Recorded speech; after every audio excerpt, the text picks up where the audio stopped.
నర్సాపూర్ నియోజకవర్గం శివంపేట మండలంలో కేసీఆర్ చిత్రపటానికి నర్సాపూర్ శాసనసభ్యులు చిలుమల మదన్ రెడ్డి పాలాభిషేకం చేశారు. ఈ కార్యక్రమంలో ఆయన మాట్లాడుతూ ఇచ్చిన మాట ప్రకారం రైతు రుణమాఫీ పూర్తి చేయాలని ఆర్థిక శాఖకు సీఎం కేసీఆర్ ఆదేశం ఇప్పటికే అందించారని తెలిపారు. ఈ కార్యక్రమంలో బీఆర్ఎస్ నాయకులు, గ్రంథాలయ చైర్మన్ చంద్రగౌడ్, మెదక్ జిల్లా మన్సూర్ మండల పార్టీ అధ్యక్షులు రమణగౌడ్, పిఎస్ఎస్సి చైర్మన్ వెంకట్రామరెడ్డి, సర్పంచులు, ప్రజాప్రతినిధులు, నాయకులు పాల్గొన్నారు. గారు ఇవాళ రుణమాఫీ ప్రకటించడం చాలా సంతోషంగా రైతులందరూ కూడా ఆనందం జరుగుతుంది. చాలామంది కూడా ఇలా చాలా సంతోషంగా ఉన్నారు. ముఖ్యమంత్రి గారికి హృదయపూర్వకమైన అభినందనలు. తప్పకుండా ఈ రుణమాఫీ మరి టీఆర్ఎస్ ప్రభుత్వం వచ్చిన తర్వాతనే మొదలుపెట్టి అన్ని కూడా ప్రతి సంవత్సరం కూడా ఇవ్వడం జరిగింది.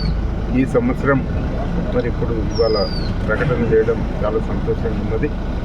మరి ఇంకెన్నో కార్యక్రమాలు కూడా మన ముఖ్యమంత్రి గారు మరి సంక్షేమ కార్యక్రమాలు యావత్ భారతదేశంలో మరి ఒక దిక్సూచి మాదిరిగా అందరూ కూడా ఇక్కడ చూసి నేర్చుకునే మాదిరిగా మిషన్ భగీరథ కానీ, 24 గంటల కరెంట్ కానీ, రైతు బంధు కానీ, రైతు బీమా కానీ, కేసీఆర్ కిట్ కానీ, ఇవన్నీ కూడా పెన్షన్లు కూడా 200 పెన్షన్ ఉంటుండే ఇవాళ 2016 చేసి మరి వికలాంగులకు కూడా 4000 పెన్షన్ చేసి ఇవాళ ప్రతి ఒక్కరిని కూడా ముఖ్యమంత్రి గారు ఈ డబుల్ బెడ్రూమ్లది మళ్ళీ ఈ రుణమాఫీ ఒకటి ఉండే అవి రెండు కూడా ఈ డబుల్ బెడ్రూమ్ కూడా రాస్తూనే ఉన్నారు. ఈ నెలలో కంప్లీట్ చేస్తాం. తప్పకుండా ఇల్లు కట్టుకునేటోళ్ళు అందరికీ నిరుపేదలకు కూడా గృహ వసతి కూడా గృహలక్ష్మి పేరు మీద కంప్లీట్ చేస్తున్నాం.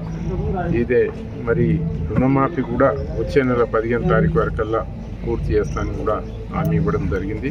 తప్పకుండా రుణమాఫీ చేస్తారు. రైతులందరూ కూడా సంతోషంగా ఉండాలని కోరుతున్నాం.